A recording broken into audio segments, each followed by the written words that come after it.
football. But with Africa, and that brings me to the case of Victor Boniface. With Africa, there's a lot. They've been talking so much about Victor Boniface. What is the problem with Victor Boniface in the Super Eagles? Now, before you answer, right, this guy was Rookie of the Year in the Bundesliga. They went the whole season unbeaten. A vital part of the team. Well, it was out for about 3 months. Someone won Europa League Golden Boot before he joined by Leverkusen. You understand? Now, this guy has been, in club, he's almost indispensable, right? But of course, we know there's Patrick Schick there, who also picks up the reins when he's not there. When he's not there sometimes. But once it comes to the national team, it just seems like the face goes out. It's only Boni that remains. Baba is almost non-existent. Is it a case of style? Now, some have argued that the way the Super Eagles play, the style doesn't suit Victor Boniface. There is no Florian Wirtz in the Nigerian national team. Yeah. There is no Frimpong to take those runs and cut in the national team. You understand? You don't have the likes of Xhaka playing behind him. You don't have Tapsoba. You don't have Hinky Kapi. You don't have those people around him. It is not about players. It's not about players. But now, let's look at it. If you look at it, people are talking about him not scoring. Are the chances being created for him? When has he had chances and he doesn't miss? So what's the problem? Is it a problem of the system not fitting the player? Or is it the player not giving his best? Or his attitude on the pitch not being enough? As I think it's system and style of play. If you look at Boniface, whenever he plays for Bayer Leverkusen, you never see Boniface rush to score. Boniface, I can say it anywhere, Boniface is not a striker. He's not a number 9. You can place him in between the likes of 9.5. An attacker. 8.5, yes. It cannot be your number 9. Even at Bayer Leverkusen, Xabi Alonso tells him, stay in the box if you want to score. But you see this man drifting to the flanks sometimes. He plays like a Gabriel Jesus, but a slower Gabriel Jesus. Okay. He has the strength. But in Africa, you don't see anybody give you a chance to actually play kind of flair football. And against Rwanda, he was frustrated. And when you see a frustrated player, you see them taking unnecessary shots. Yeah. He wanted to just score a goal. But other games I've seen him, he has performed well without scoring a goal, without making an assist. But the name Boniface has to get a goal. But against Rwanda, he was off, scoring a goal, assist, playing the game. Everything was totally off.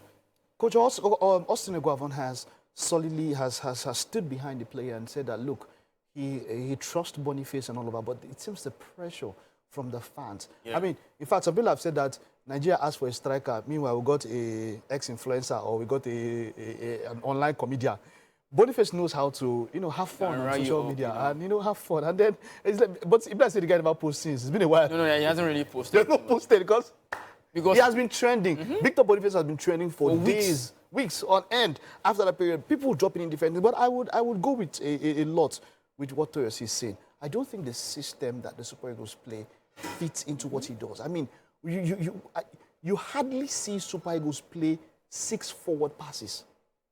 I mean, progressively into an opponent's box. How many times can you touch the ball in an opponent's box? So what we do basically is we play with wingers that are direct. So when your midfielder has progressed the ball to the final third of the pitch, you pass to a Moses Simon or a Lukman or maybe to Chukwueze. They come in direct at you. It's either they make impact or they lose the ball and it goes back to the opponent. We have out of all the teams we played, we have a minimum of 60% possession every match. So what is 60% possession? How are we holding the ball? Where are we? In what areas? Of course, we are not holding the ball at the back. I can tell you for free, we are not holding the ball. Okay, what areas? We are progressing the ball. But there's a problem. In the final third, we are progressing, but the problem is there are some final touches that are missing. If you sit down, watch the game again, not watching when you're watching the ball. Yeah. Because sometimes when you're watching the ball, definitely. You watch like a fan, you want to. Of course. But when you sit down, you watch the Super Eagles game, you see that these guys, they are truly progressing the ball. You mentioned something about Frimpong.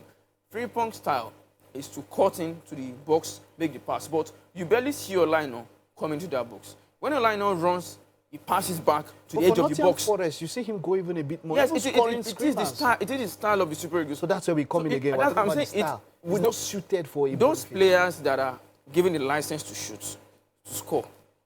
Lukman, Boniface, or Seaman. And sometimes Chukwueze barely cuts in, except he wants to do a thing of I am him moment. You barely see wingers, apart from But Lookman. this style works very well for Victor Osimhen. Yeah, of course. That is, they are only playing towards Victor. It's about playing towards Victor because we know that his style of play is gongo. He doesn't wait for the ball. No, he doesn't. He will go and hustle. Hustle for the ball, You yeah. put the cross inside. Victor Osimhen will do his best to out-jump your position.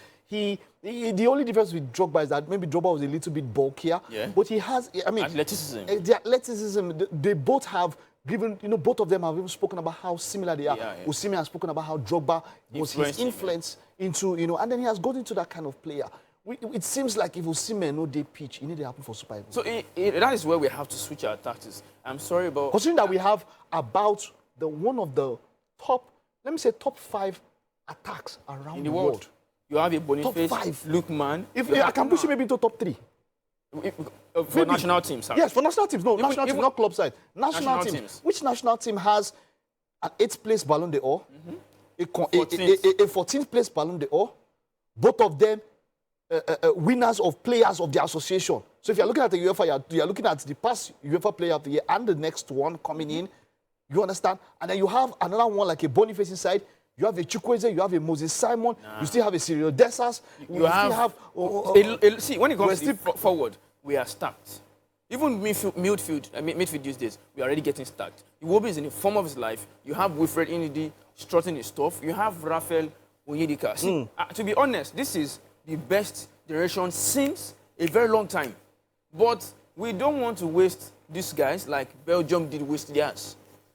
Osimhen is now going to be 26. Belgium lost to Israel, by the way. So we don't want to waste this golden generation. We are seeing another goal. See, I can tell you for free, 1994 goal set. They were good, yeah? But in terms of reputation, how good were their club sides? These guys, are better. So we don't. I'm tired of people saying 1994 set is the greatest. They've done their own.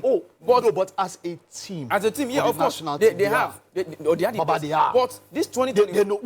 But the 2022. For 2022, this set started from 2022.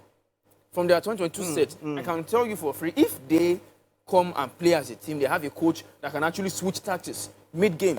I can tell you, these boys, they could have won the AFCON.